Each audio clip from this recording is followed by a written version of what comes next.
Welcome back to No Nonsense. It's just yourself and myself here today. Will is not here. He's at the Riyadh Football Podcast Festival. I would love to be there. It's not that I object. I fully support Will's choice to go over there and grow the game of football podcasting. Specifically our podcast, hopefully.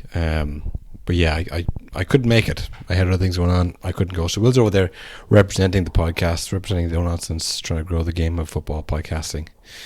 And yeah, I think it's great. I think it's an amazing event. I think it's the biggest football podcast festival ever, actually. So that's huge, and hopefully it's huge for us. I said this to the organisers at the time as well. The only thing I would say about it was the name. The Riyadh Football Podcast Festival. I thought, why not call it the Mahrez Football Podcast Festival, or even the Riyadh Mahrez Football Podcast? But the organizer said that he really liked the name Riyadh Football Podcast Festival, so that's what they went with. I just thought, with the other thing, it had negative connotations, but look, the man knows what he wants. I'm just the guy who pay. We'll be back next week, so it's just us for the time being. But look, plenty of stuff to be happy about. Plenty of news that happened during the week. If you're an Arsenal fan, too much, too soon, perhaps? There was once a dream that was wrong. You could only whisper it. Anything more than a whisper, and it would vanish. It was so fragile. And I fear that it will not survive the winter. If you're a Man United fan, the famine is over. The hard times are over. Good times are now here. There's been a switch. The pendulum has swung all the way back. It's over. Everything's good again. Cunha, probably better than Ronaldo. Definitely ahead of the likes of Teddy Sheringham and Dwight York. He's probably one of the best strikers, best players they've ever had. And Bueno, of course, as well. Or Mbumu, sorry. He's up there too. One of the best. They're back. Man United are back. And maybe you're just one of these kind of haters, generational haters. It's very trendy to be a hater right now, to be a hate watcher. So you've got Liverpool losing, Chelsea losing, City losing. So there's a lot to look forward to, a lot to be looking at. Maybe you were watching the Classico. Maybe you're a Real Madrid fan. I mean, that was a sweet one. Dear God. They really showed that 17-year-old, where he was in the Bernabeu. But yeah, we got lots to talk about. I'm going to talk about, I suppose, Liverpool first, because it is the most interesting one. The way it's the complete opposite of last year. Last year, everyone thought they were going to struggle. Who is this Arne Slot guy? What's this all about? And, he can't follow Klopp. Salah's contract, Van Dijk's contract, Alexander-Arnold. Can he defend? Is he any good at defending? That was a question people kept asking. No one kind of felt that they were going to, push on and win the league. I think people probably felt that Arsenal would win the league last year. And as I say, now this year it's completely reversed. Now it's Arsenal's league to lose. And everyone's saying, I can't believe how bad Liverpool are. But yeah, the fourth game in a row they lost. Fifth overall, fourth in the league. I don't know. I'm losing count. I'm losing track of how many games Liverpool have lost. So I suppose the question is, are they in trouble? And I don't think so. We've seen this week. Tottenham had a great win against Everton, and they're like skyrocketing back to the top of the league. Man United, I know, I jest, but they're back up to 6th or 7th. After like a disastrous start. After everyone was saying, that was that article in the Guardian where they were like, Ruben Amorin would be gone in any other club. He can't keep getting away with this. It was essentially the tone of the article and the tone of a lot of things I've seen. And now they're back. So Arsenal's title to lose, which I saw Gary Neville said in his podcast, and I've seen a few other people who I would class as bad actors trying to put Arsenal under pressure, trying to say, look, it's theirs to lose. I mean, 9 games in, that's like a quarter of it? Not even a quarter of the league of 38 games. So you're talking the first half of the first half in terms of a game of football. you're talking, 20 minutes in, 24 minutes in, no less than that, 20 to 21 minutes in the game, and Arsenal have had the most possession. That's where they're at. Liverpool, they're on the back foot, we'll say. That's the equivalent where we are in the season. So to say that Liverpool are finished, they're out of the title race, to say Arsenal have it wrapped up, it's too early. It's too early for that. I mean, I don't know, was it a couple of years ago where Arsenal were, I think they had 50 points in the first half of the season or something like that, maybe 60 points. 60 is maybe too much. Maybe only 40 points. But they had it wrapped up maybe 2 or 3 seasons ago. And then it switched. And this is the same team, and maybe they're a bit better, and they're obviously very solid and all the rest of it. And yeah, I know I started talking about Liverpool, then I immediately switched to Arsenal. But yeah, I'm rattled. What can I say? I'm worried that Arsenal top the league, and people are starting to say it's over, because I know what they're doing. I know they're trying to get it to be bad, because was it 4 points clear of Bournemouth? I think it's Bournemouth in second. I know Sunderland were second after their win against Chelsea. Hilarious Brian Brobbery. Daylight Brobbery, is that too on the nose? But the winning goal, Brian Brobbery standing there for 2 minutes. Fair play, they've done great. But it's not even that. You're saying, they're 6 points clear of Liverpool and City. It's like it's anybody behind Arsenal. That's the fear. Sorry, it's tough. Look, when you got no one to reel you in, you just start to ramble. The question I asked, are Liverpool in trouble? The answer, I think it's no. I mean, for one, and this is doing a lot of heavy lifting, but the goal Salah scored, Genie Mac, there's just not that many players out there who can do that. The finish from that goal was unbelievable. And look, I think Salah, as old as myself, I think he's maybe a year older than me, so I have time.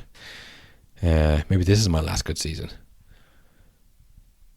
I hope not. But point is, right, last season he said, look, I'm not going to track back, but I'm going to score you enough goals to win the league. That's what they did.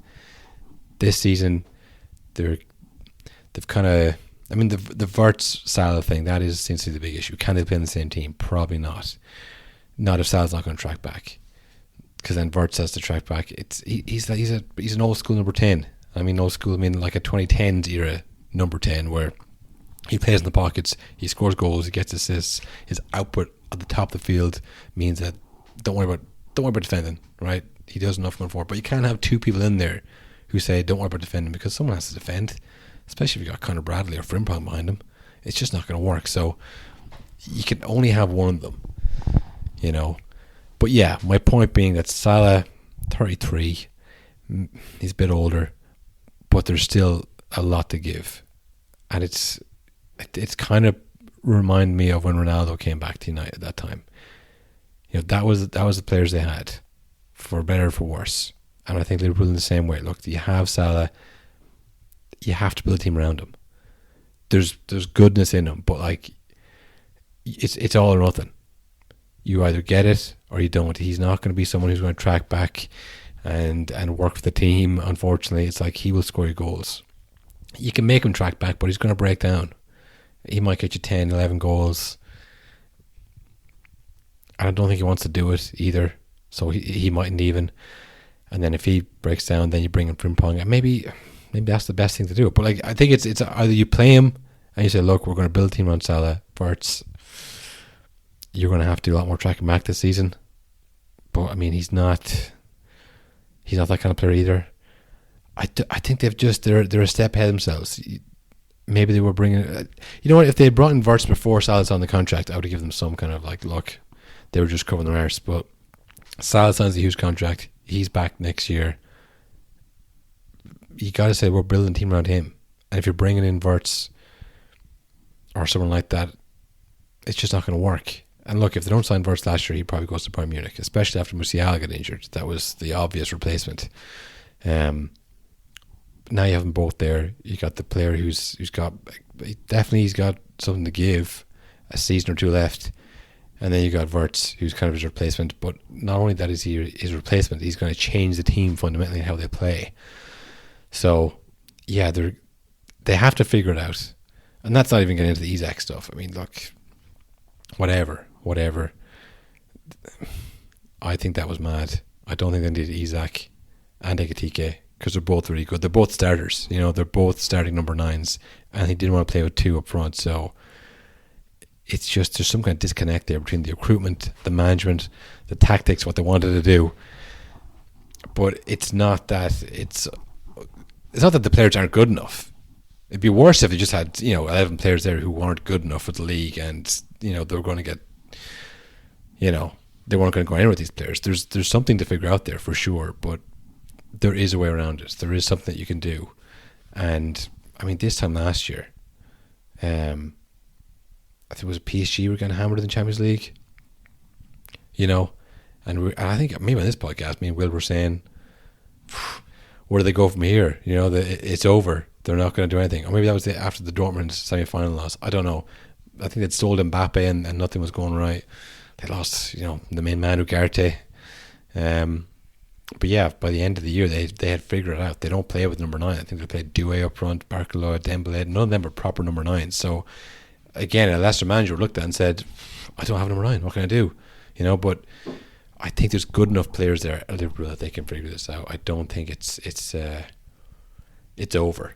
I think, and if you want even a better example or a more relevant example, City last year, I said they wouldn't finish top 4. We jumped the gun. I was like, they're playing so badly. The players aren't good enough. I think Liverpool are probably in that same bracket. Now, I mean, I'm sure you've seen the next 5 fixtures they've had. It's like Real Madrid, Crystal Palace in the Cup and in the Champions League. I think the best City in the league. They play the now newly named Sean Dyche's Nottingham Forest. Not that made much odds this weekend, but there's tough games coming, but there's tough games because it's Liverpool, because every game they play it's going to be tough. And the Slot coming out telling everybody play long balls against us, I have no idea how to solve that. That doesn't help either. And that's, if you were going to be cynical, you'd say that's the question mark. Slot having a complete meltdown over this long ball tactic stuff doesn't strike you as somebody's going to figure this out. But I just think it's not as bad as the players aren't good enough. Like Kirkes is getting a hard time, but like Andy Robertson's right there. I know he got a hard time last year, but I mean, it's not that they have a massive injury crisis. I know McAllister's injured at the moment, and maybe they're a bit light in the middle in terms of replacements, but I think they'll be good. Yeah, and then conversely, one's on the way down, one's on the way up, or certainly feels that way. And I'll hold my hands up. I said if they beat Brighton, that'll mean something, because they always lose to Brighton. Daniel Welbeck always scores, which he did again, and it was 3-2, or it was 4-2, sorry, I misspeak. It was 4-2. It was 3-2, and then they got that goal in the end. And one of the goals was a deflection. And look, you have to take that bit of luck. And also you have to take that bit of luck and ignore that bit of luck and say, we're back. You have to be deluded. You need these things to believe in. You can't just... When you're going badly like that, you can't just come back. You need a bit of luck like that, and you have to just say that's because we're doing the right things. That's because the system and the tactics actually worked the whole time. It was just us, the players. They were bad. I don't know what they're saying themselves or what they actually think. But look, 4-2 win at home. 3 games on the bounce. All after the talk was 2 games they couldn't win in a row. I know we're all thinking of that guy with the big haircut.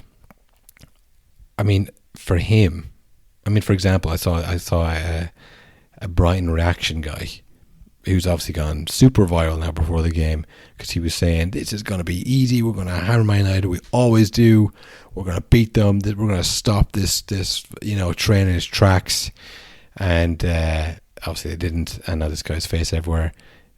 For a normal person, you go, wow, that sounds like a nightmare I might have on a Sunday evening before work or school. But for this guy, this is what he wants. He wants to go super viral. Maybe I should say something crazy that would make me go viral. You're a little fucking... I think Will would love that. The point is that the haircut guy, I'm not trying to be disrespectful. I just haven't learned his name because I haven't. But if this ends, where does he go from here? If Man United win 5 games in a row, he cuts his hair, that's it. It's over. What else is there? I haven't heard anything else from him. I haven't heard any interesting takes. He's going to just become the I didn't do it boy. He's like, oh, the hair. I mean, you'll see the hair reveal. That'll be great. I'll get a few clips out of that. But I mean, once Man United win 5 games in a row and the hair goes, there must be part of him that's thinking, I don't want that to happen. A little bit more maybe does want it to happen because his hair is huge now. It's massive. But once that's over, he cuts the hair. I'd probably see a lot of unfollowers, I would guess. So, yeah, look, I'm thinking of him, but I'm also thinking, what's his next move? I'm interested to see where he goes from here once they get it. I don't know what the next fixtures are, but like I say, they're believing again. They're deluded. They think it's all going well, and they can't be stopped. I think, honestly, if they don't lose to Brighton, that's a huge step in the right direction. I think if they had lost the game to Liverpool, and then they go play Brighton, the team they always lose to, that's in your head. I know there's new players in that don't carry that same thing, but it always happens. You lose to a team, and that becomes your bogey team. I did see a few people talking about Liverpool have to play Crystal Palace in the Cup next, and it's like, of all teams, the team that always has our number. So, yeah, I don't know where this puts us. The only team really that's been consistently good is Arsenal. But it's a long season, and like I say, we're about 20 minutes into the game. That's all we are. So I don't think you can count your chickens yet if you're an Arsenal fan. But they have been good. They have been very strong defensively. They're coming under a lot of flack for that. But I think it's been so long at this point. Like, this is not Barcelona we're talking about, or City, or even Liverpool. I think there's maybe a little bit of pressure on Liverpool to play well and win. Like, Arsenal have not won since 03 or 04, like 20 plus years. For Arsenal, the way you want this to go is you want to be out in front by 25 points. You want every other team to continue this kind of inconsistent form where, you lose a game here and there. Arsenal just 1-0 to Arsenal. 1-0 to Arsenal. Back to their roots. You want to get to end of January, 25 points clear. You want the bookies paying out. You want people to kind of lament how bad everyone else has been. It's been a weak league. Because they are going to get nervy. Because it's going to be all the talk. It's like 20 plus years. I mean, the players that won the league for Arsenal in 03-04, I mean, I think Fabregas may have been on the squad. He's now manager of Como. He's been retired for years. I mean, I don't know if anybody remembers that move to Barcelona. That was a lifetime ago. It's like, that's how long it's been. No one's still playing from that team. No one's still playing from that era. Well, I guess Ronaldo's still playing from that era. But no real humans are playing from that era, It's a memory at this point. So if they grind their way to it with 22 goals and set pieces, breaking Chelsea's record, which I bet they won't. I did see a stat that they had get 1 shot on target in all of October. So they're grinding it out. But look, this is what you do when you have 1 in 20 years. They won't give a fuck. I mean, I challenge you, if you're a Man United fan of this, what was Man United's best playing season? What do we all agree that was the best, season of football that Man United played? I don't know. I didn't watch the games. I didn't see those seasons. And there's no collective memory where we say, oh, it was, or 1 or 2 or 96, 97. That was the best team. That was the best football they played. It's like, no, they just count the wins. Arsenal are trying to get back on the win list. Get that number. Were they on 13 or something like that? Some lucky number like that. They're trying to get up to 14 or whatever it is. I don't know what it exactly is, but no one's going to care. I mean, yeah, Klopp played great football. He won the hearts and minds. And those City Liverpool games, we've talked about this before as well. They were great games, but this is the first one in a long time. This is the first for this team, the first for this manager, the first for probably anybody working in the club, I'd imagine, at the, upper management level. They're not going to care, and no one's going to remember how you won it. They're throwing the set piece stuff at you now, but I mean, it doesn't matter. That's just them trying to rattle you. Like people awarding Arsenal the title after 9 games.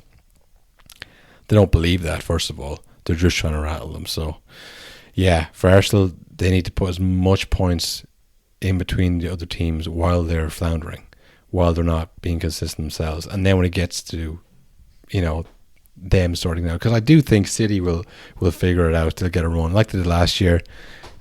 I think Liverpool the same.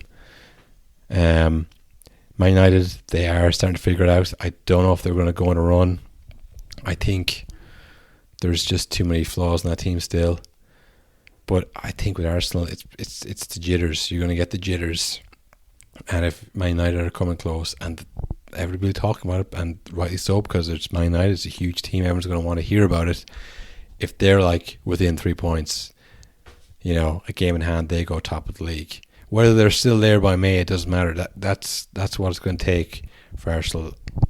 Ideally, they won't have any challengers. I think that's just, for a team that's been marked with, we'll say mental weakness, you want it as easy as possible, that first one. You want it just people to get out of your way and to let you do your set pieces, let you do your grinding out.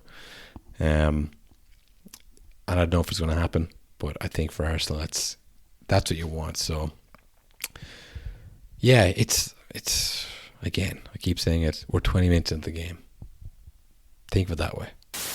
Well, further afield, La Liga, Real Madrid versus Barcelona, the Classico. Not as big as it was. I guess the two teams aren't the teams they were. I suppose it was. I was about to say, I'm trying to think when it was its biggest. Obviously, when Ronaldo and Messi were there. That was...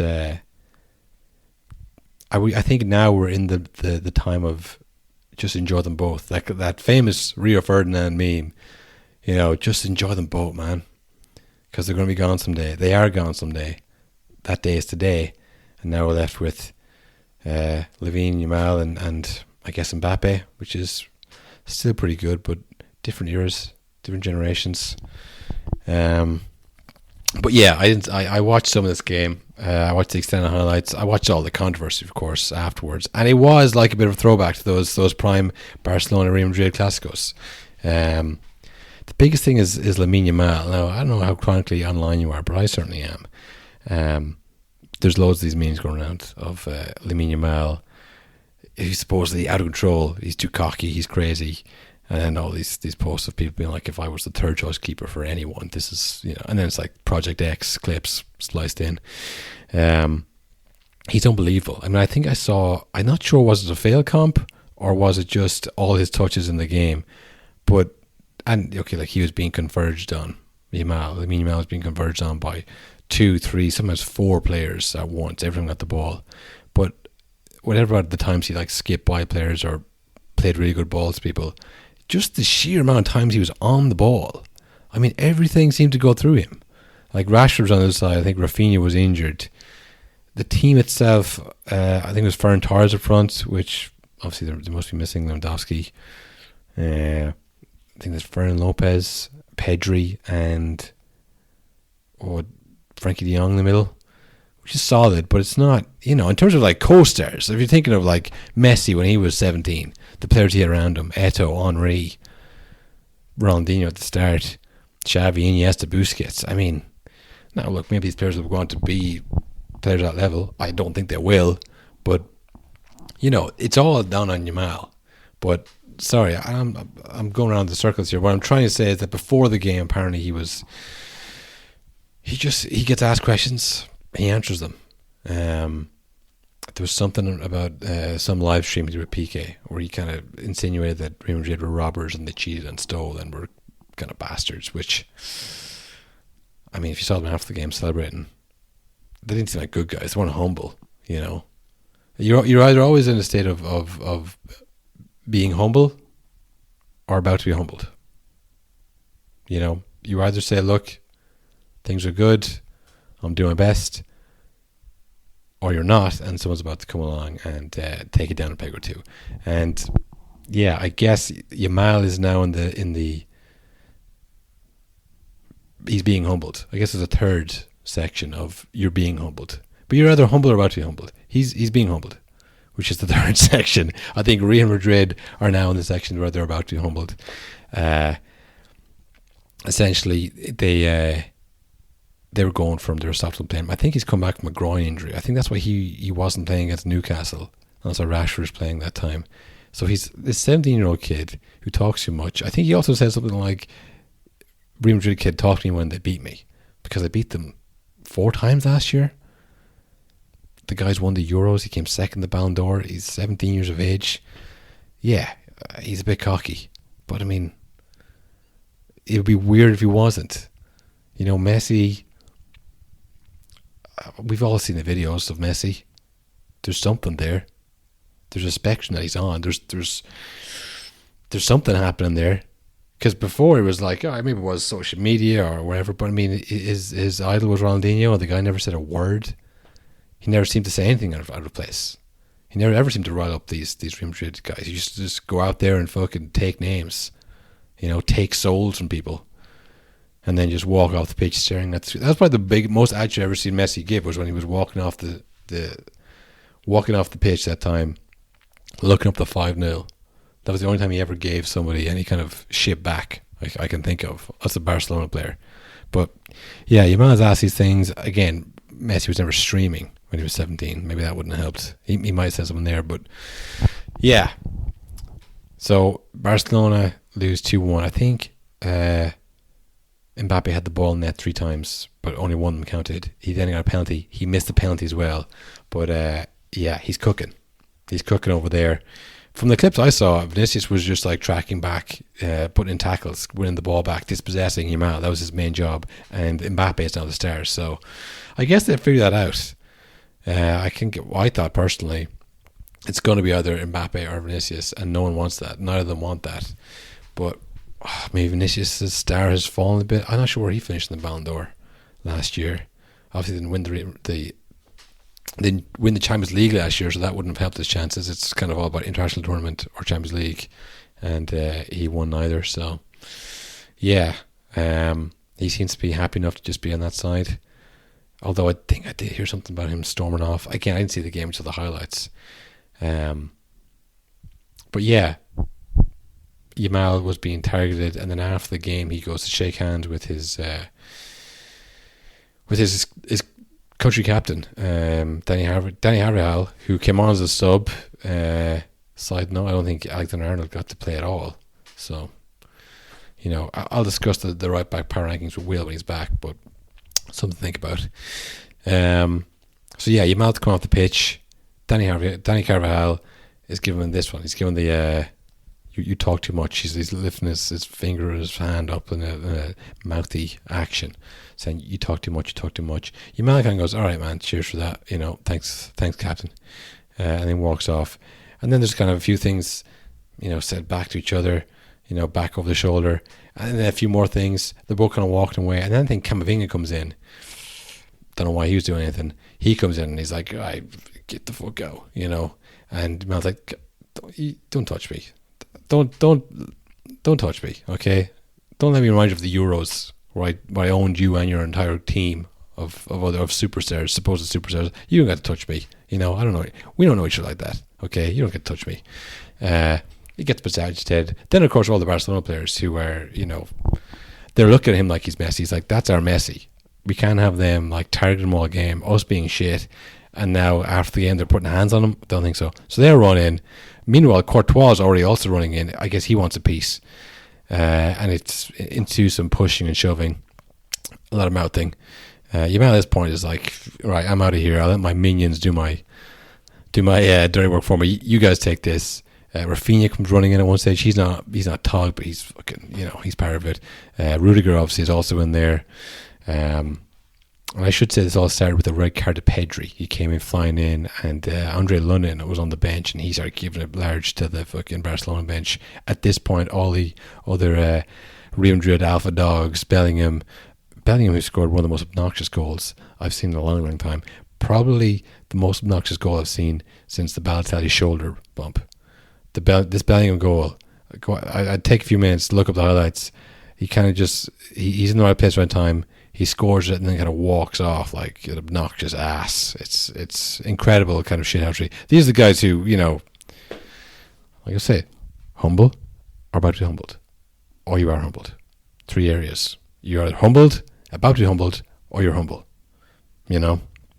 So yeah, it all kicks off on the bench, and then they're all just really pissed off about this whole this Yamal guy talking as if he's, you know, the second best player in the world or something.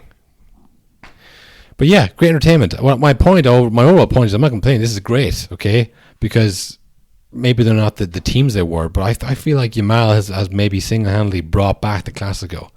You know, because before it was like Barcelona were way better, then Real Madrid were way better. It kind of switched, you know, in between. There was nothing that they could fight over. But if Yamal is going to continue going on Twitch talking shit about Real Madrid, and then, you know, he'd come back from injury, I'd say if he was fit and they had like one or two more players of the quality needed, it could be a right El Derby. So, yeah, look, fair play to Yamal, fair play to Real Madrid for getting so rattled. And I'm not sure what the league is looking like there. Last thing I saw about the league was Real Madrid getting hammered by Atletico Madrid 4-2, but I don't remember seeing any crisis articles. So I think they're probably doing all right. So I look forward to the next Classico, the second installment of this, where hopefully Mal's a bit fitter and Barcelona players are a bit more fucking better to give them a hand. So look, folks, that's your Bank Holiday Monday pod. It's a bit late today. It's early man's game, this bank holiday onwards. Clocks go back, so the first day is great, extra hour bed. After that, you're going to want to get out of the bed because it's dark at fucking 5 o'clock. So, you're going to want to start getting up, ice baths, red light, therapy for the vitamin C, or is it D?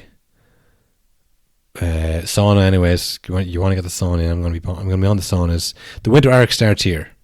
You know, we're going to be just doing a lot of sprint work, red light therapy.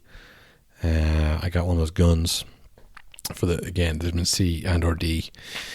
Saunas, cold plunges, cold showers maybe not the cold plunge, but and it's all going to happen from 6 to 9. And then it's just kind of winding down for the day because, again, it's dark by 12 o'clock. So that's great because it means more time to listen to podcasts like this, you know. Speaking of which, I'll be back Thursday. I'm going to do one Thursday. There's League Cup stuff going on. There's decent games in the League Cup. I think I mentioned there Liverpool versus Crystal Palace. Newcastle play fucking City. Could be. Look it up. Look up the games there. They're the ones I'll be talking about. I'll be watching it. Will's going to be wrapping up at the Riyadh Mahrez Football Podcasts, a.k.a. the Riyadh Football Podcast Festival in Letterkenny. And he'll be back next week. And, back to normal programming then. But, listen, thanks for listening. Thanks for your support. And for the ultras, I will see you on patreon.com/nonsense-pod on Thursday. $4.50 a month, sign up. If not, no worries at all. I will see you next week for more exciting Premier League football reaction response. That could be shorter, but that's what it is. Good luck.